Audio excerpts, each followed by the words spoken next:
Hi everyone, it's Sam here from Pine Lake, Foundation Matters. I hope you're keeping well. Here's another assembly for you today. Something to make you think and something from the Bible.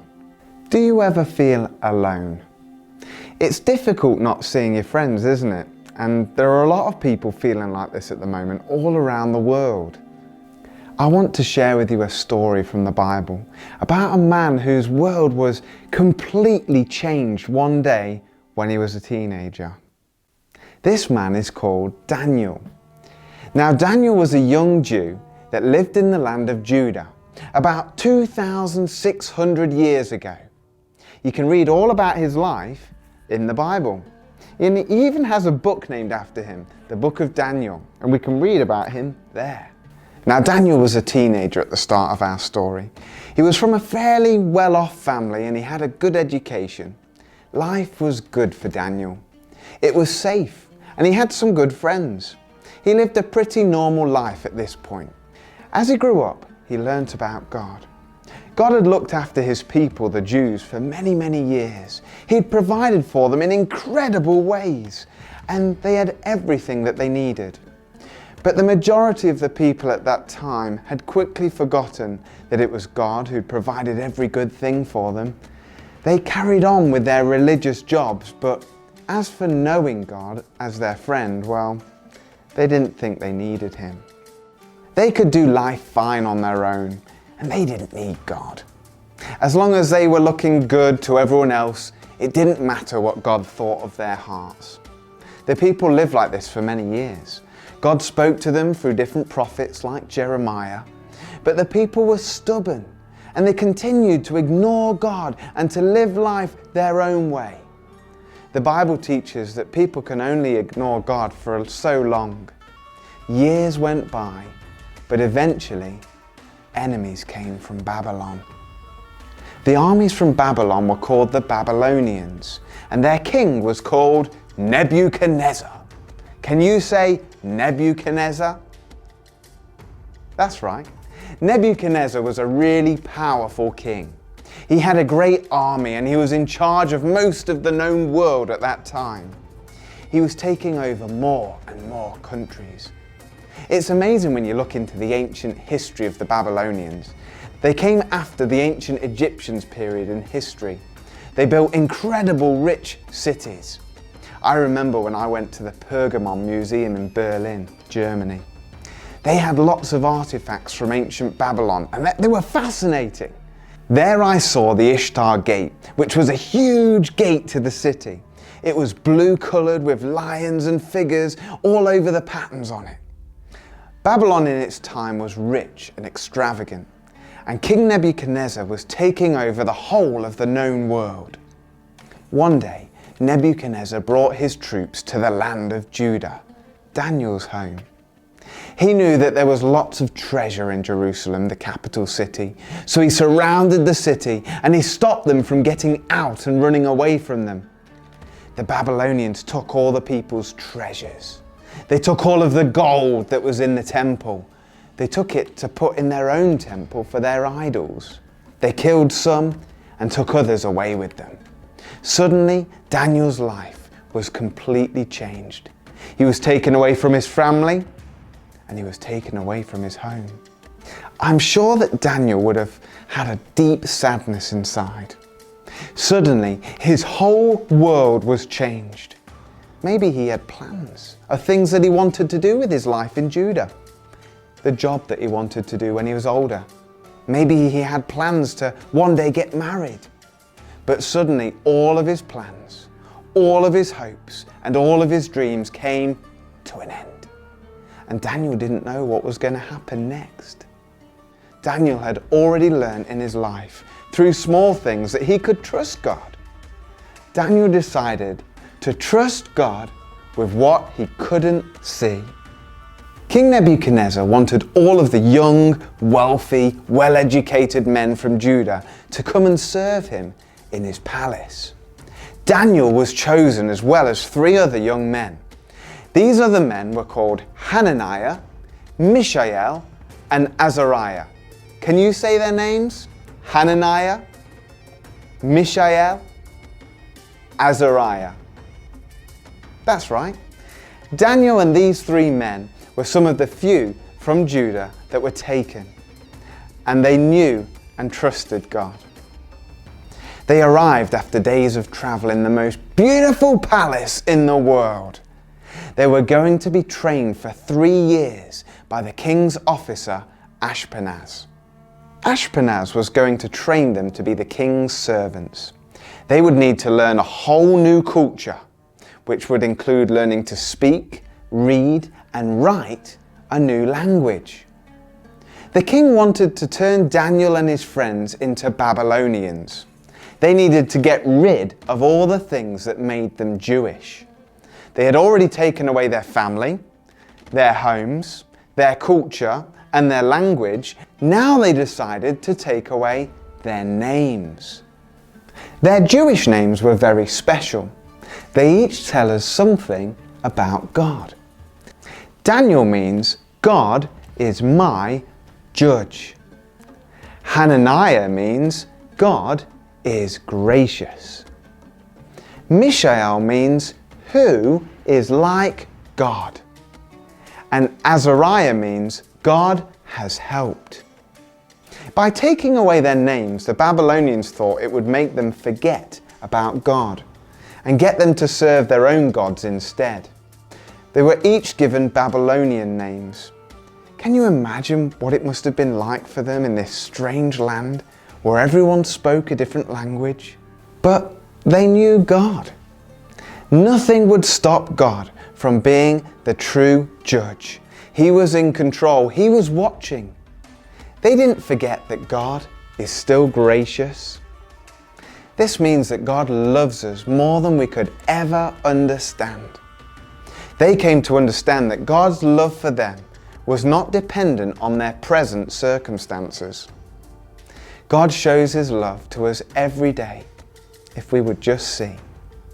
They knew that even though their names were taken away, God was still going to help them. In their hearts, they held on to the meaning of their real names and trusted God for what they couldn't see. As the Babylonians continued trying to change Daniel, Hananiah, Mishael, and Azariah, they started to give them meat from the king's table. This was special meat that would have been offered to their idols.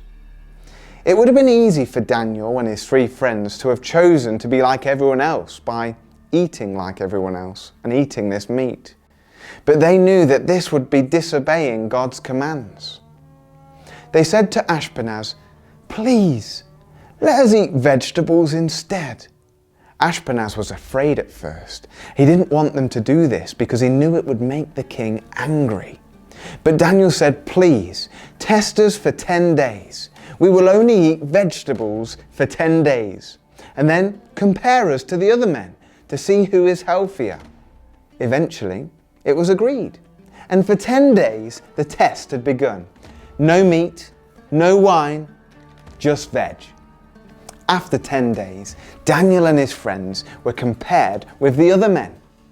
The other men that had been eating the king's food, and everyone was astonished to see that Daniel and his 3 friends were much healthier than all of the other men. When the king met Daniel, Hananiah, Mishael, and Azariah, he was amazed. He was amazed that they were so much wiser than all of his men. And so he made them his servants and his personal advisors. Even though life had become lonely and difficult for Daniel and his friends, they knew that they could look to God for help. They honored Him in their decisions. God provided them with one another as friends through a tough time. They learnt to trust God with all the uncertainty of the future, and they learnt that God was indeed trustworthy. Well, there's our first story in the life of Daniel. Do you know, the world is a very strange place at the moment, isn't it? Suddenly, life can seem quite lonely. Many of our plans have changed. We don't know what the future holds. We can't see people freely. It's never good for us to struggle on our own. Even though we cannot go to one another's houses, we can still phone and find different ways of keeping in touch and helping one another. Daniel and his 3 friends learned that when the world changes, God doesn't change. They had learnt to trust him with the big situations that they couldn't control. They knew he loved them and they knew he would help them. I wonder, who do you talk to? It's important that we find someone, whether that is someone in our family or someone in our school, someone that we can talk to when we're feeling a bit overwhelmed. Now, let's have a quiz. Let's see how well you've paid attention to our story today.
Thanks for joining me for this assembly.